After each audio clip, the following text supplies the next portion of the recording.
নমস্কার, দেখছেন রিপাবলিক বাংলা। আপনাদের সঙ্গে আমি অনির্বাণ, আমার সঙ্গে আমি ময়ূক রয়েছি, আমি রয়েছি স্বর্ণালী এবং আমার সঙ্গে রয়েছেন শুভ্রাংশু, আর আমাদের সবার সঙ্গে রয়েছেন দিলীপ ঘোষ, রাজ্য বিজেপির প্রাক্তন সভাপতি, দলের বর্তমান সাংসদ এবং এবারের জন্য বর্ধমান দুর্গাপুর কেন্দ্র থেকে প্রতিদ্বন্দ্বিতা করেছেন দিলীপবাবু। আর দিলীপবাবু মানে দিলীপ ঘোষ মানে সবসময় মনে হয় একটা বিতর্ক যেন পিছন পিছন আসছে, ঠিক পিছন পিছন। দিলীপবাবু, এই নির্বাচনে বিতর্ক আপনার কিছু ছাড়ল না? আমার বিতর্ক আমার জন্য করার দরকার নেই, মিডিয়ার জন্য করতে হয় আমাকে। আপনাদের চলবে কি করে? সেই জন্যই আমি এইসব একটুখানি বিতর্ক তৈরি করি, যাতে এটা নিয়ে আপনারা চালাতে পারেন, আপনাদের সময়টা কাটে। নাহলে আমার বিতর্ক কী দরকার আছে? আমি তো লড়াই করি আর জিতি। কিন্তু মিডিয়ার তৈরি মানে এই সময় কাটানোর ফাঁকে দিলীপ ঘোষও তো সবসময় ভেসে থাকেন জনমনে, সোশ্যাল মিডিয়া, সর্বত্র। সেটাও মিডিয়ার বাধ্যবাধকতা। দিলীপ ঘোষ না হলে বিজনেস চলবে না। সেই জন্য আমার পক্ষে হোক না হোক, আমি বলি না বলি আমার নামে চালিয়ে দেয়, দিয়ে আমাকে এটা নিয়ে একটা শোই তৈরি হয়ে গেল, অথচ সে ম্যাটারের মধ্যে আমি নেই। এরকমও হয়েছে। কিন্তু আঁখো দেখি একটা ব্যাপার হিন্দিতে বলে, যাহা চোখে দেখিতেছি তাহা বিশ্বাস করিতেছি। আজ হলো কি দিলীপ ঘোষের? মানে দিলীপ ঘোষ কি সব রাস্তা খোলা রাখছেন নাকি? সবুজ পাঞ্জাবি, গেরুয়া রঙের উত্তরীয়, ব্যাপারটা কি দিলীপ দা? নাকি বিজেপি করলে কি সবুজ পাঞ্জাবি পরতে নেই? না, পড়তে তো হয়, কিন্তু অনেকে আবার গেরুয়া পড়লে রেগে যান। অনেক দলেতে কি আছে, ওই জামাটা না পরলে টিআরপি থাকে না, পার্টিতে থাকা যাবে না। তাকে মানাক না মানাক সে পরেই আসবে ওটা। এখন তো আমাদের পার্টিতেও এরকম ট্রেন্ড চালু হয়েছে, গেরুয়া পাঞ্জাবি সবাই পরছে। কে বলেছে গেরুয়া পাঞ্জাবি? মোদিজি তো গেরুয়া পাঞ্জাবি পরেন না, পুজো করতে গেলে পড়েন।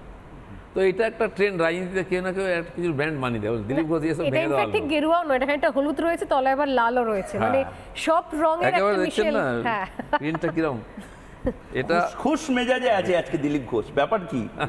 দিলীপ ঘোষের মেজাজ সাদা, এটা সবুজ। হ্যাঁ, দিলীপ ঘোষের মেজাজ খারাপ তুমি কবে দেখেছো?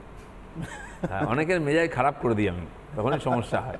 আমি খোঁজ মেজাজে থাকি, সে পার্টির সংগঠনে থাকি, নির্বাচনে থাকি, আন্দোলনে থাকি, মিডিয়াতে থাকি, আমি আমার মতোই থাকি। এখন কার কেমন লাগে এই নিয়ে এটাই বিতর্কের বিষয় হয়। দিলীপ ঘোষের মতো আছে, দিলীপ ঘোষের মতো থাকবে।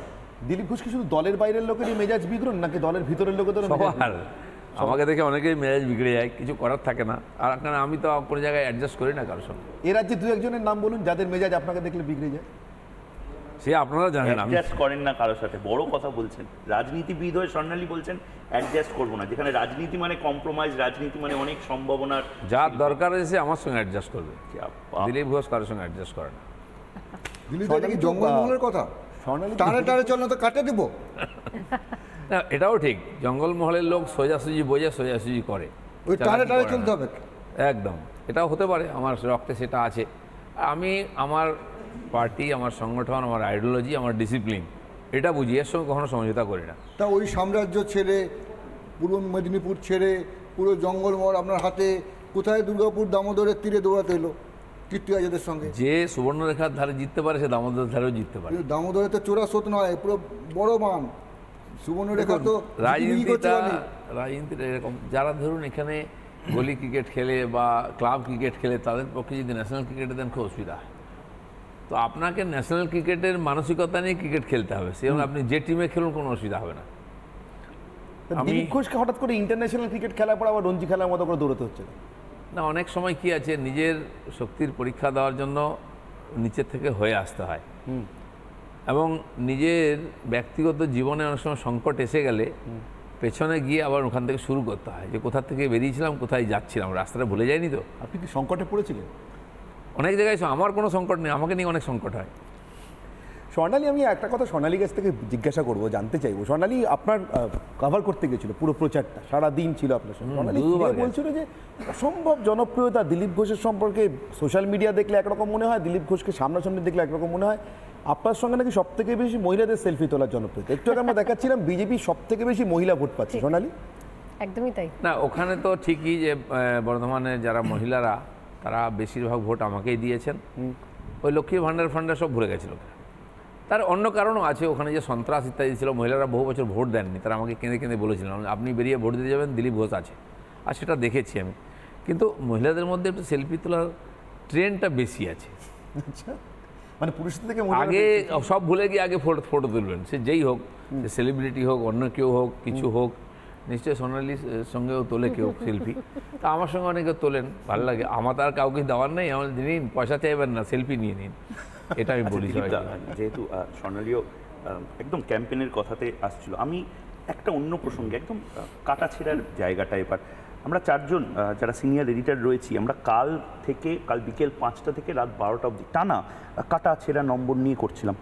আপনি সেই ব্যক্তি, আপনি প্রশান্ত কিশোর নন, আপনি এবারের যে স্ট্র্যাটেজিস্ট যারা আপনার দলের তাদের মধ্যে থেকেও একজন নন হন তো, কিন্তু আপনি সেই ব্যক্তি যে 18টা এমপি এনশিওর করেছিলেন বাংলাকে।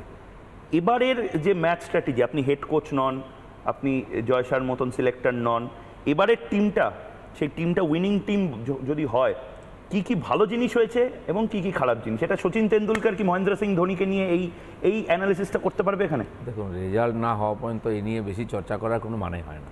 আপনি কি বেশি বলছেন না কম বলছেন? না, আমি তো বেশিই বলবো, কারণ কি 22-25-এর বেশি বলছেন? হ্যাঁ, বিজেপি 22-25-এর বেশি বাংলায় আপনারা যা দেখেছেন তার চেয়ে তো বেশি পাবোই। পাবেন। কালকে একটি চ্যানেলে আমাকে যারা সবচেয়ে কম দেখিয়েছিল, সবাইকে আমি অনলাইনে জুমেতে ইন্টারভিউ দিচ্ছিলাম, তারা বললেন তো এই তো একটা মাইনাস হয়ে গেছে। মানে 4 তারিখ অবধি আপনি মাইনাস প্লাস করতে থাকুন, 4 তারিখের পরে আমরা প্লাস করব। সবাইকে জেতান, সবাই জিতুন 4 তারিখ অবধি, তারপরে বিজেপি জিতবে। গতবারের আপনাদের চ্যানেল ছিল না তখন, আপনারা হয়তো ছিলেন সাংবাদিকতাতে, ঠিক একইভাবে ভোট হয়ে গেছে। ভোটের ঠিক আগের দিন, গণনার আগের দিন, আমি তখন প্রেসিডেন্ট ছিলাম, আমার চেম্বারে সমস্ত যারা বিট করেন বিজেপির সব চ্যানেলের এবং প্রিন্ট সাংবাদিকরা ছিলেন, আড্ডা মারছি, কোনো কাজ নেই বিকালবেলা। তো সেখানে কথা হচ্ছিল, আপনারা জানেন গতবারে বিজেপিকে কেউ পাতে দেয়নি, 6টা 7টা 12টা। এবারে যে চ্যানেল সবচেয়ে বেশি দেখিয়েছে গতবারও তারা 16টা দেখিয়েছিল।